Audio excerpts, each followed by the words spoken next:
Hello, let's talk phase 2 talents for the druid. This is going to be for cat DPS as that is what I am playing, not going over tank, balance or healer. I think it's going to be divided into two specs at first, the Omen of Clarity, furor, into more feral, and then the one I hope we get to do more DPS on, which is 5 furor, then rest into feral tree, deep feral, with extra combo point for critting and for fairy fire that can be cast in cat form is something I am certainly looking forward to. I'll try both specs of course and see how it works. I know some people might be wanting to try it all the way down to leader of the pack, but not taking furor is like 15 to 20% DPS loss, counting current phase with this gear, stat weights and current spell levels. This will certainly stay true or even higher once we hit 40. Our best in slot helm for the rest of the expansion if things don't change is coming out, and it's the Wolfshead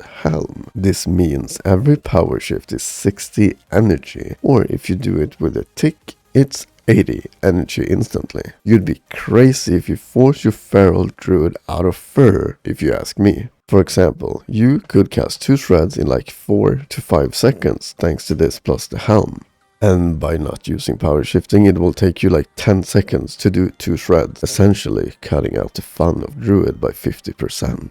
So let's take a look at what happens at 40. We will have a new rank on Shred, which will make it really powerful. We will have Ferocious Bite, which is like Eviscerate for rogues. We'll also have Ravage, which is like Ambush. The talents I personally think will work out. The absolute best is 5 Fur plus Deep Feral. We will just be able to do so much damage that way that it should outshine using Omen of Clarity build this time around. Crit chance is going to be your best friend like mentioned in another video. Let's take a look at finishing moves. We now have Savage Roar, Ferocious Bite and Rip to use with our combo points.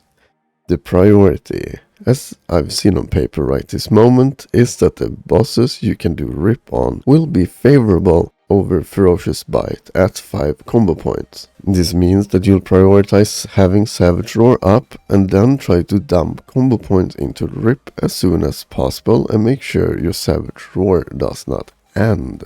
I could go into more depth about the timing on all this in another video if you all want, let me know. I will be doing one where I talk about gearing your druid before the raid. I got previous video planned, so let me know if you want me to dive a little bit deeper into how to utilize your druid to really try and maximize your DPS.